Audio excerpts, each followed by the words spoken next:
So you're listening to the Six Scale Scavengers. We are part of the Brick City Blockade Star Wars Podcast Network. I'm Bryan Fontaine. That's Christopher James Leddy. We like to talk about hot toys. Chris, what's been going on? We had a little bit of break in between episodes. I've been feverishly working behind the scenes to make sure that we can get our sweet sounding voices out into the earbuds of our fans and listeners out there on various different platforms. But Chris, my friend, you made a podcast appearance of your own on another show. Yeah, I did. I was lucky enough to be asked to be a main guest on the Vintage Rebellion podcast. It's a vintage Star Wars collecting podcast. And the guys over there, Stuart Skinner and Richard Hutchinson, Jez Allenson, and Peter Davis, they do a great job every month putting out a marathon of a podcast, usually in the 3.5 to 5 hour range. And Wow. yeah, it's a great podcast. If you're a vintage Star Wars collecting fan, definitely check it out. Had a great time. Those guys are based over in the UK, so you get a different take on collecting and lots of great guests. Unbelievable insight in the vintage Star Wars collecting community, and definitely give them a shot. They're available on all the podcatchers.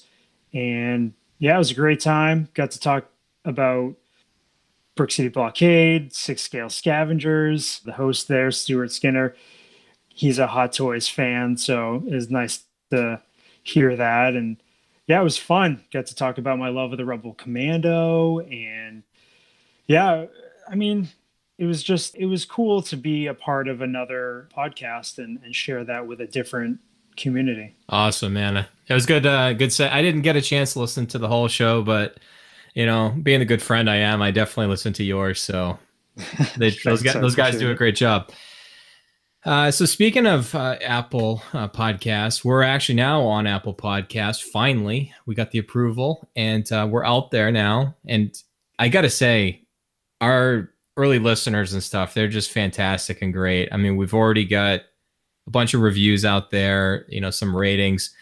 Those are the things that are eventually going to drive, this little podcast that we started about a month or two ago at this point, and get more exposure out there. So, and bring more of an awareness to hot toys. I think that's something that Chris, based on our love of the line and just so how freaking cool they are and detailed and everything. So, thank you for that. Oh, I mean, yeah. It means a lot. I mean, there, even a lot of this, some of the kind words that have been said so far. And I think somebody had said something about, being genuine. And I think that's one thing. I'll say it every show. We don't pretend to be experts. We're just talking about our love of them, our opinions. That's really, we have most of these conversations anyways, Chris. That we do. Yeah, I mean, like we've stated before, it's kind of a passion of ours getting into this collecting area, and we just have fun with it, and we just hope that our listeners can interact with us and just have a good time with it as well. And what's great is our interactions on the Facebook group, and hopefully that grows as time goes on, and we can share stories with each other. And it's just one of those things. It's fun to share with other collectors. I mean, yeah, we've already started. I mean, we've got one of our new listeners, Stephen DeRose. We did some deep diving and number crunching, and I love numbers too, Stephen, and figuring out, okay, with the recent big bad toy sales on Hot Toys that have been going on, and they just recently, as of recording here, cranked up the volume on some of those as well too. So there's even better values out there than there was before. And then, as we'll talk about from time to time, eBay has a tendency to drop 15% off coupons, 20% off coupons.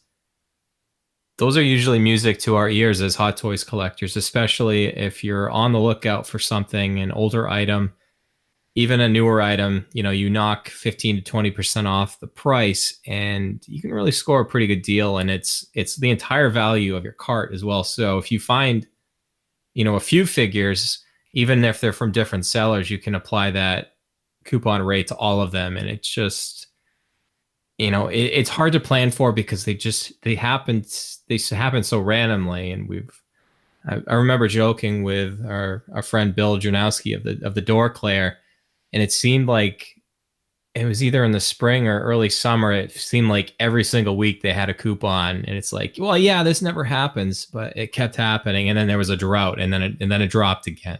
Thankfully, I can say, Chris, I had some willpower, and I wasn't necessarily looking for anything, and I didn't end up using it this time.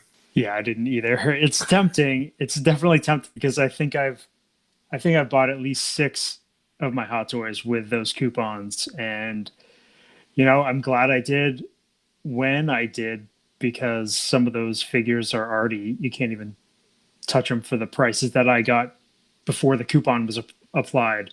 And this is only a few months ago, but it's definitely one of those things that, maybe you just tuck a little bit of money aside for one of those occasions and keep a few figures on your watch list. It's fun to take advantage of that, but it's also, like we did this time around, don't feel like you need to jump on those deals. So, Chris, let's shift into news. And between our last recording and here we are this evening, there was no Star Wars releases. There was 2 Marvel releases. And again, as we've said on prior episodes, we're going to focus on Star Wars and Marvel and the Marvel Cinematic Universe. It's no offense to any of the other lines out there. And Chris, you and I joked before too that there's a lot of drama going on with some of the other major franchises and some of the figures that may or may not have been released recently. We don't have to talk about them. We don't even have to give an opinion on them. So let's talk about these Marvel releases, Chris. And actually, to be honest, I think this one dropped like literally the day after we recorded. And I'm like, are you kidding me? But I didn't care because it's the one we've been talking about for a while, and it's boom, there it is. And it was the day after we recorded. We were all excited. It was cool in the morning, checking Facebook and that sort of thing. And everybody's like, sure, he's coming up for pre-order later today. And so looks like an unbelievable figure. Really excited for that one. To go along with the Black Panther theme, they dropped a Wakanda throne, kind of categorized as one of those accessories. Couple great pieces. Looking forward to both of them. Yeah, we'll talk about what we ended up doing with Suri and our love of that. Spoiler alert! I don't think it's very hard to figure out, but Suri's MMS 501. So following the 500th movie masterpiece series, which was the Iron Man Mark 7. This one's going to retail for $228. Estimated arrival July 2019 through September 2019. Feel like it's pretty good value for what's there. It seems like it's a pretty standard release. I think, Chris, if you go back in your text messages I sent you from that day, I think I had something time stamped early in the morning. I was like, guaranteed it's going to be 228, and lo and behold, there it is. Yep, you were right on the money, man. Yeah, we didn't really.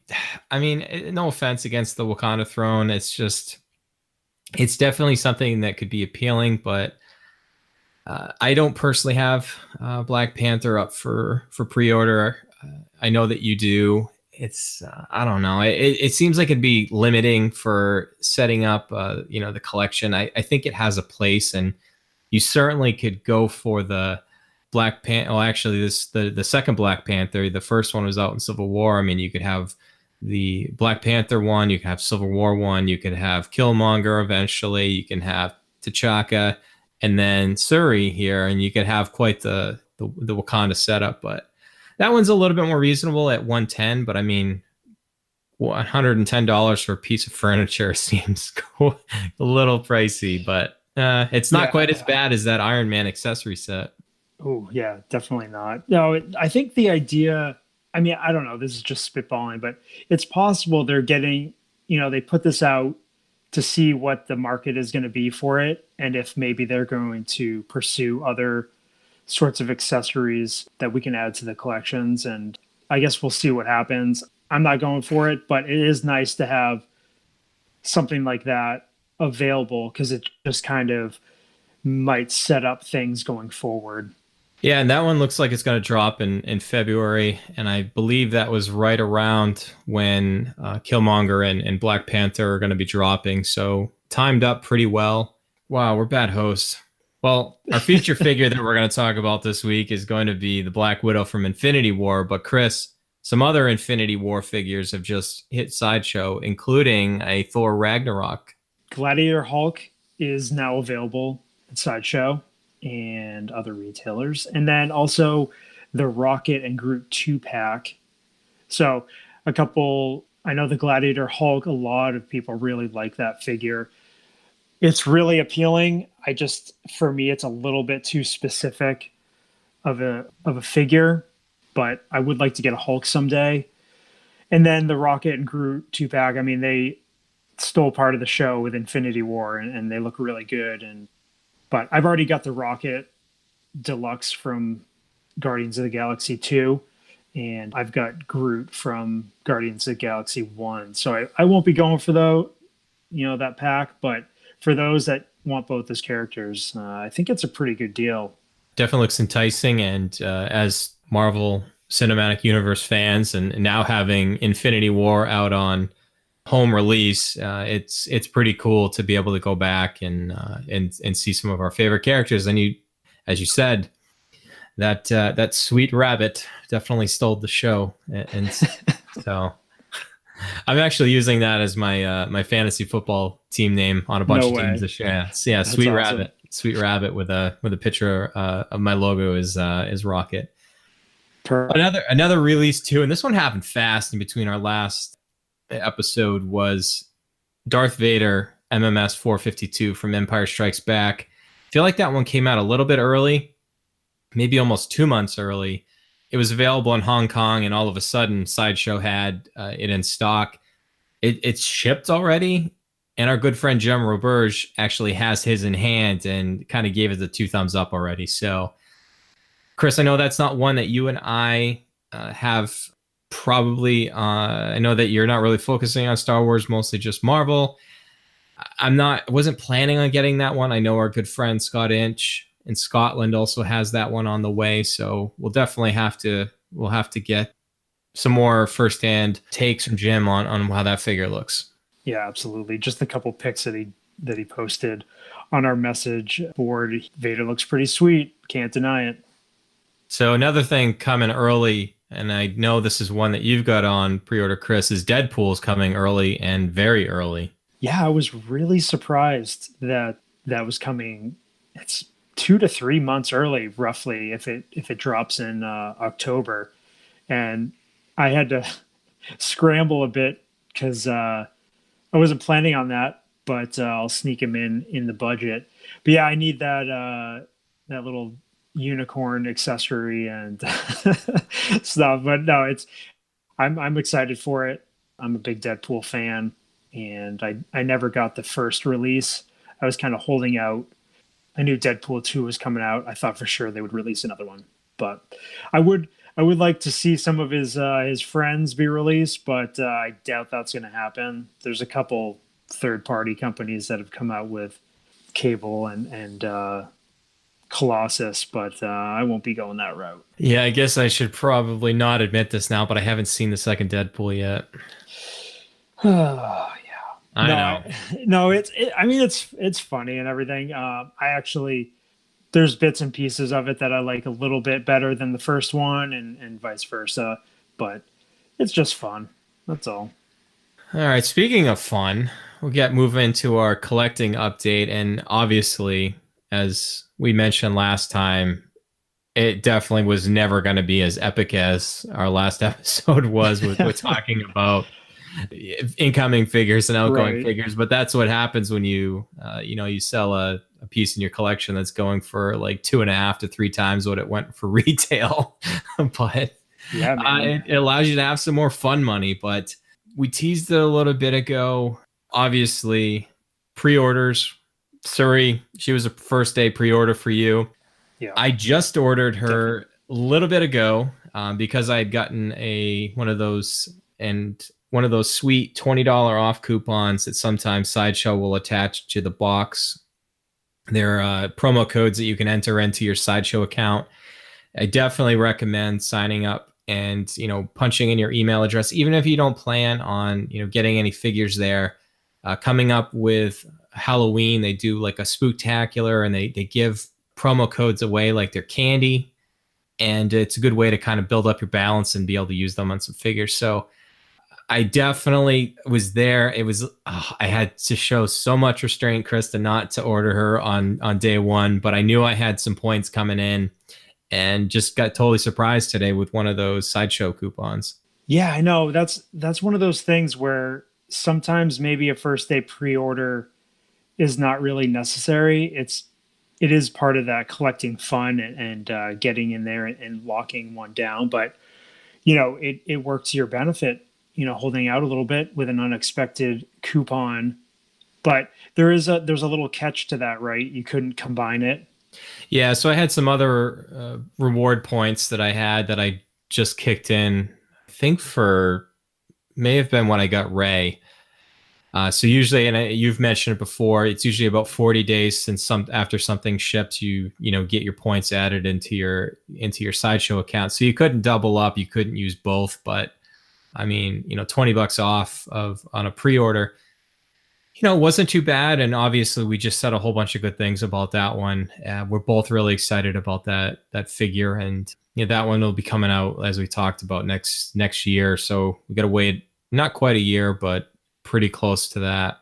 And I think that will be something maybe we'll talk about in future episodes, is that not getting caught up in that herd mentality. I think it's a phrase that I hear a lot is like, oh, instant day one pre-order. And it's even something that we talk about in kind of our lexicon when we're talking about our collecting. And it's like, yep, day one, when it's there, it's definitely going to be there. But it tends to be a little rare for a pre-order to sell out on Sideshow that is like a non-exclusive, just, I hate to say it, but a standard release figure. And I think that I know one figure that, when we're kind of going on this side tangent, and I apologize to our listeners here, but I think the one figure that I've recently ordered that I thought like almost instantly, like, yeah, this is gonna sell out just based on the market for this figure, and it's a movie promo exclusive, was the movie promo Infinity War Cap.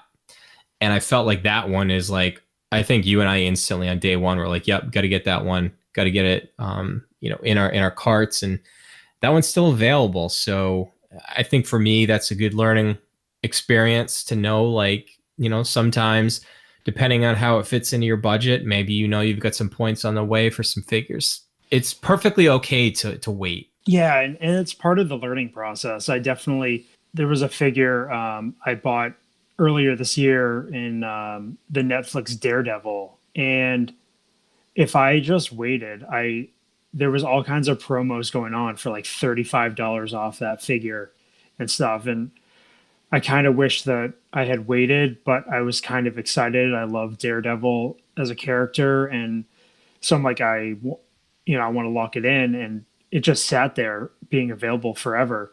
And then other figures that I wished I had gotten, that I was holding out on, they sold out. And it's part of understanding this area of collecting, and what you want to go for and that sort of thing, and kind of seeing what the trends are.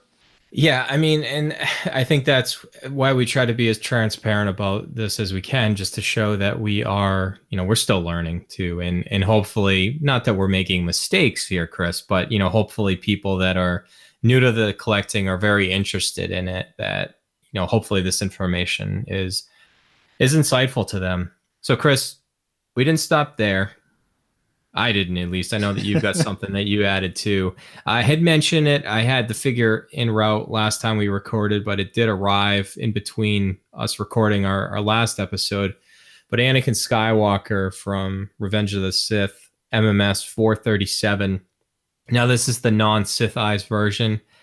And I just got on this like prequel kick at some point, and I was like, you know what?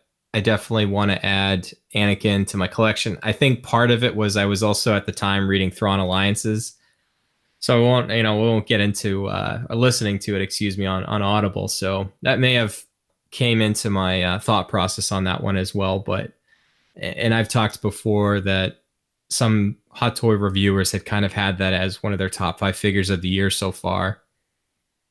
It's pretty good. I mean, the likeness to Hayden Christensen it's like spot on, and there's the whole.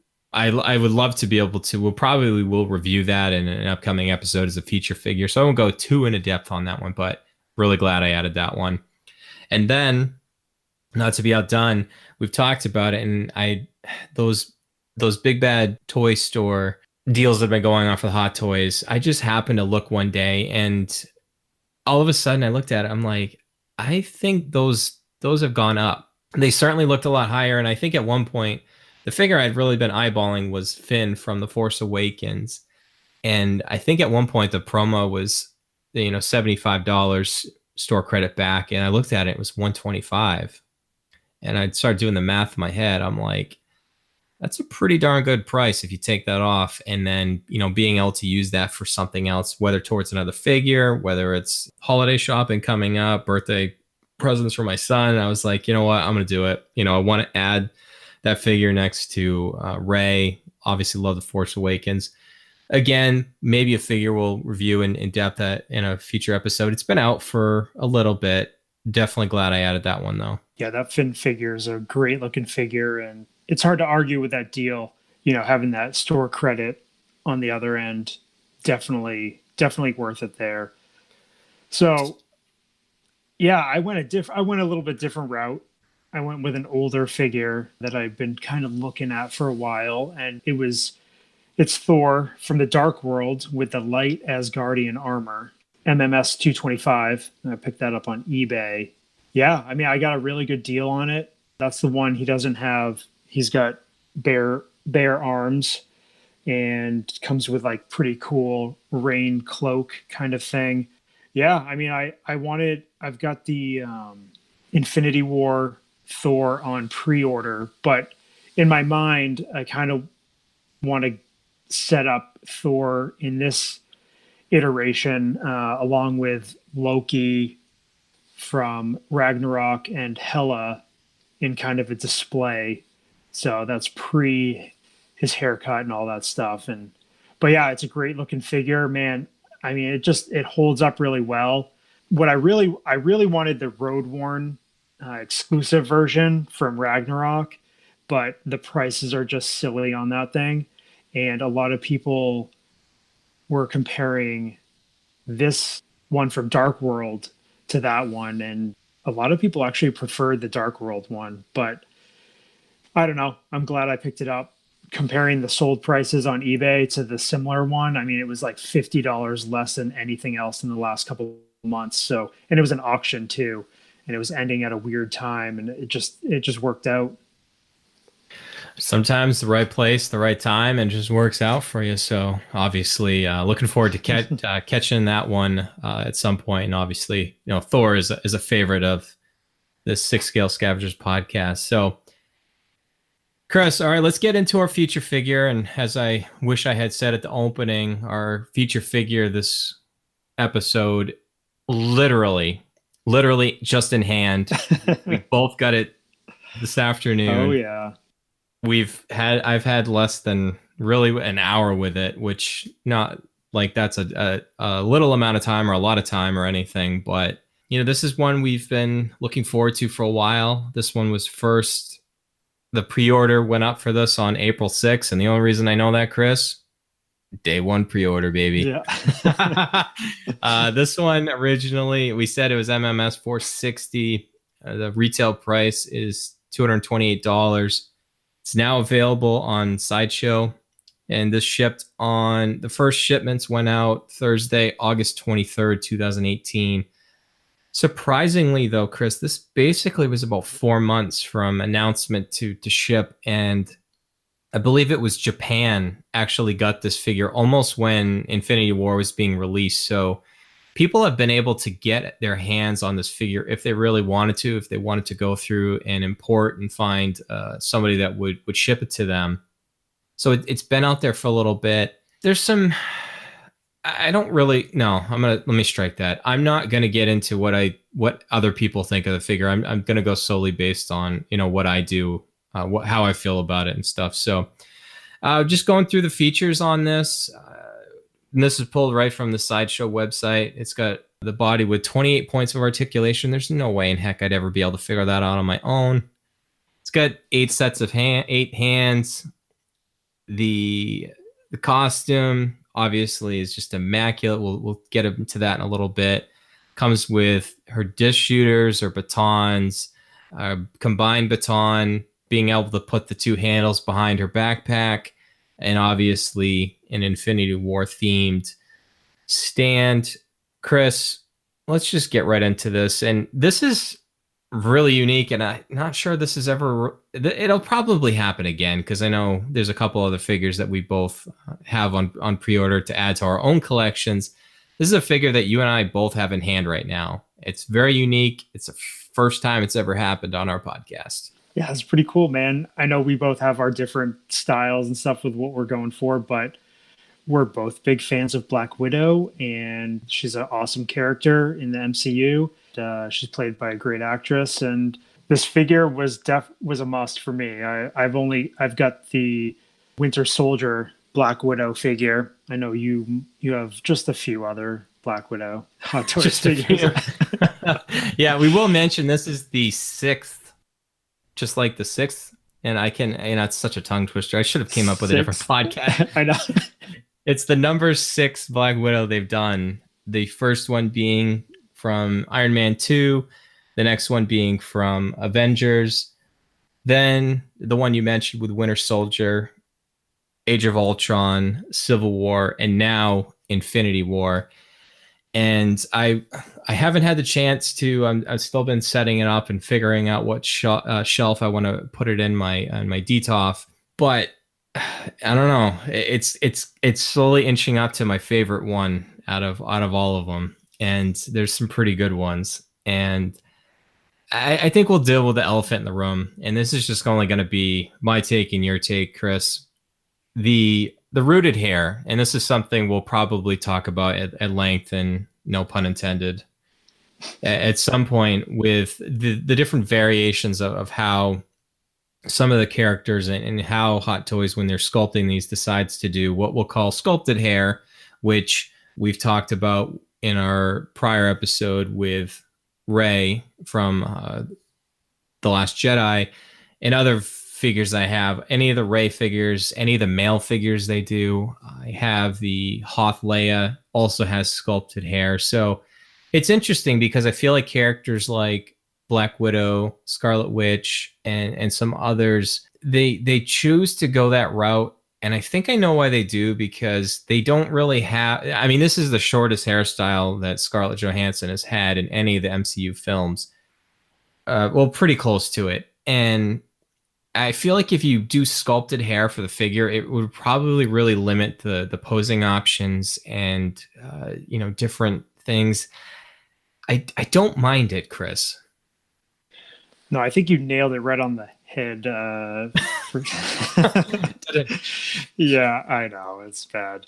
No, I think that posability factor, because you definitely, I'll mention with the Thor from Dark World, he's got the sculpted hair and it goes down over his shoulders, and you really got to watch how you move the head, because depending on the materials that it's rubbing up against, you could do, minor damage to those areas. So I think the figure looks great. The rooted hair, there's some people out there that have different techniques on how to style this hair. I know it's kind of funny you're styling the figure's hair, but there's definitely some tricks of the trade to get the hair looking maybe just a little bit better, because when it comes packaged, you've got the plastic around the head, and it kind of can make the hair form a certain way. It may not fall the way you want it to, but it looks really good. The face sculpt and everything, the paint, on the face is just amazing. So this might be controversial, but I think it's the best likeness to Scarlett Johansson they've done. It's right up there. I mean, we'll have to get your feelings when you compare all of them side by side, but in certain angles, I mean, it looks straight up like Scarlett Johansson. I mean, it's crazy how they can get the likeness so spot on. And the other thing is, the face is she's very stoic, like we've discussed with other figures in the past. Whether or not a dynamic expression might give it a little bit extra likeness, who knows? But it's really it's a great looking head sculpt, and I don't have any complaints, honestly. I think I think I do. The only issue I have with the blonde rooted hair, which obviously is a little jarring because it's obviously again the first time that she's had blonde hair in the MCU, is on the right side of her face, on the side that has more of the parted hair. Because the hair is so light and thin, at some points, if you look up really close, you can almost, it's not quite transparent, but you can kind of see where the rooted hair is kind of coming in. When I'm even looking from, a foot or two away here on my desk as we're reviewing this, you can't really see it. I mean, it's like one of those things you really have to scrutinize it. And, at the end of the day, and again, this is why we're not critically reviewing these figures. We're talking about, and these figures are not cheap, and this is why we have the podcast to talk about lines that we like, and obviously figures that we have in hand. We're going to be a little biased to them, but we pretty much put those disclaimers right up front to know that like we're not shills or we're not fanboys about that. But I think overall, I think the face sculpt is on point, probably the best in my opinion out of all of them. When I have it more in hand and time and be able to make more of a definitive statement about that. The outfit that she's wearing, it's not quite the same as the Civil War version. Obviously, it's going to share a lot of similarities because of the timeline of the MCU. There are some variations where it's not quite exactly the same. Most of it is. I think there's some really subtle, nice touches about this. It's the vest. That is like top notch. Like the detail in there, and of course I should also say this too. I'm red green colorblind, so usually colors for me. I was looking at it, I'm like, yeah, it looks a little brown. Then I'm looking on the Sideshow site, and it's like, yeah, she's got a green vest, dark green. I'm like, crap. But anyways, I think it gives some nice contrast to the mostly black, outfit underneath. And in terms of I think the vest / jacket is awesome. I love the shoulder pads. The backpack in the back is awesome too. Obviously the holster's there it's weird having a Black Widow figure without dual pistols, but it's going with the disc shooters. And typically, like she has with every variation they've done of Black Widow, the heeled boots there. And like I said, those are pretty much exactly like they are with the Civil War version. I think overall, I don't have any qualms about this figure at all. I'm definitely glad I added it to my collection, like I said. And as we talk about often, I think month by month, year by year, I feel like Hot Toys just gets better. I know there are some critics out there that feel like they're mailing it in and all, but when you compare this figure from Infinity War back to the figure from Iron Man 2, there's really no comparison. I mean, you can definitely see where there's leaps and bounds. You can even go back to, and I feel like the Winter Soldier one is one of the better ones, and you put this next to it and you're like, well, yeah, I mean, that's a pretty good figure, but I mean, they're just getting better and better. And as a collector of the line, that's something that excites me because they're not, to me, at least in my opinion, I don't feel like they're resting on their laurels. They're always trying to push it to be the most accurate, to be the most detailed, and to be an industry leader in that scale. Great points. Honestly, I agree with you there 100%. I got to go back to this vest on her. It is seriously a work of art. The detail is just insane with the kind of faux straps going around the waist, the zipper. I don't think I've ever seen a smaller zipper. And, you know, and it's just, it's those size accurate little details that really put it over the top.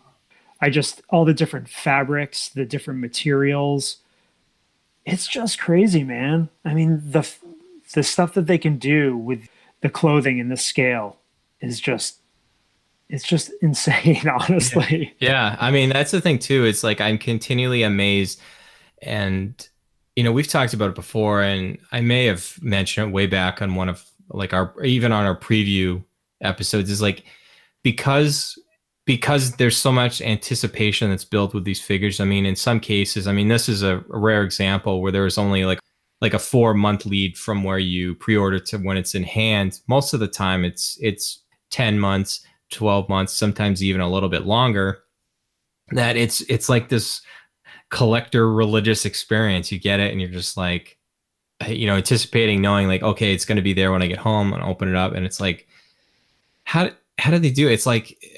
It's like magic in a box, basically. It's hard to explain. And I know that I'm sure some of our listeners that have dived into the line are thinking about it. And there's nothing that really compares to it from a collecting perspective, to me anymore, than being able to open up one of these figures brand new and just check out what Hot Toys has been able to offer. This area of collecting and the whole idea of pre-ordering and then having to wait this period of time, and I stated before, like I had never experienced anything like that before, and it really is it's one thing to see these figures on the internet in pictures and stuff like that. It's a whole different animal when they're in hand, and you can really delve into all the different layers of what goes into making these figures. The list of creators on the back of the box, it's, you can see how much time and effort goes into these figures. Here and there might be little things that, people can come up with to complain about, but for the most part, I mean, they nail it out of the park with almost every one of these figures. So again, 3 episodes in, Chris, we haven't really come up with a rating system. I don't know. 2 thumbs up just usually feels good to me. I know we've dabbled into, 4 stars. I don't know. To me, this one's pretty close. I'm biased because obviously I'm a huge Black Widow fan.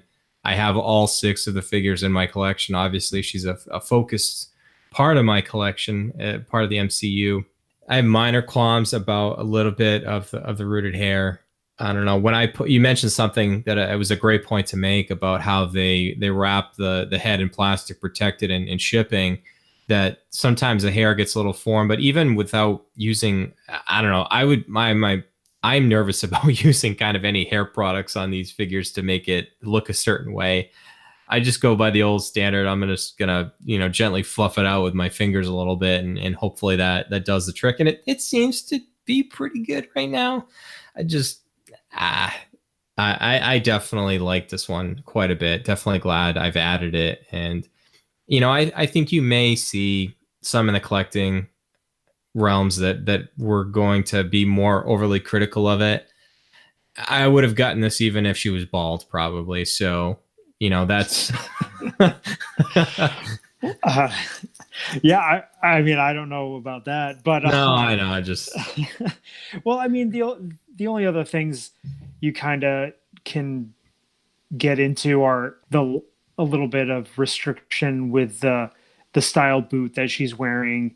The poses might be a little bit limited there, and maybe just a little, not be able to use the full use of the articulation and that sort of thing. But I mean, for me, I don't think I'm going to have her in too dynamic of a pose. I'll probably have her set up with Cap, Infinity War Cap, and probably Thor when those show up, and mess around with it and see which one works best. But no, again, I don't really have any complaints with this. I maybe down the road, if I feel ambitious, if somebody's selling a separate head, maybe mess around with it but we'll see. That's something that I might want to get into as I get more experience with these figures and not really come up with my own way of customizing, but kind of following along with people's tutorials and that sort of thing on YouTube, or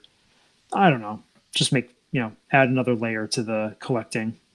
Absolutely. So great figure, our feature figure of our episode 3.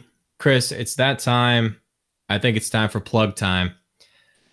First, I don't know. This is my own opinion. I'm kind of just not really into Twitter a whole lot anymore. I'm kind of sticking to Instagram. So if you want to find me on Instagram, Jetta Scavenger SW. You can also find 6 Scale Scavengers on Instagram. And between myself and Chris, we've been a little active there. Chris, where can they find you on social media? Yeah, Instagram. I've been like you. I've been more heavy on that lately. Been doing my daily hashtag Rebel Commando little scenes and stuff. Yeah, it's very awesome. I like that. I'm also on Twitter at Vintage Viewport, and that's what I'm on Instagram as well. And then, yeah, shoot off the list of places where people can find the podcast. Yeah, so on Facebook, 6 Scale Scavengers, we have our private collecting group there. If you request to join, a couple questions to answer about the show. Again, we're part of the Brick City Blockade podcast network. You can find that on Apple Podcasts and wherever you can find podcasts and apps of the such. You can find our show now. We definitely are on Apple Podcasts. You can find us on Google Play, Spotify, now on Stitcher. And you can always, if your podcatcher allows you to drop in just an RSS feed, you can find that on Libsyn. I think it's 6scalescavengers.libsyn.com. Oh, we didn't really talk about this episode, Chris, but obviously our checklist for Marvel and Star Wars are on brickcityblockade.com. I'm rocking it right now. You can also find a 6 Scale Scavengers t-shirt on TeePublic at part of the Brick City Blockade TeePublic store there. Very cool. Very happy to get mine. You can also reach us at 6scalescavengers@gmail.com if you want to drop us an email that we can either answer a question on the show, just want to chat collecting, you're not a big Facebook person. We want to give as many options as we can to our listeners. And again, can't say it enough. We certainly appreciate the feedback, the ratings, reviews. It makes it a lot more fun, Chris. And I think it amped up the anticipation for even you and I to record this episode this time.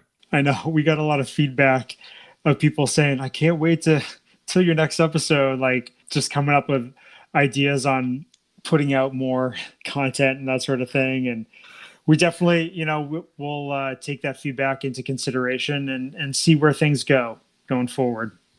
Absolutely. So it's going to do it for episode 3 from the 6 Scale Scavengers podcast. For Christopher James Leddy, this is Bryan Fontaine. We want to thank you for tuning in. And as we always say, may the force be with you. Always.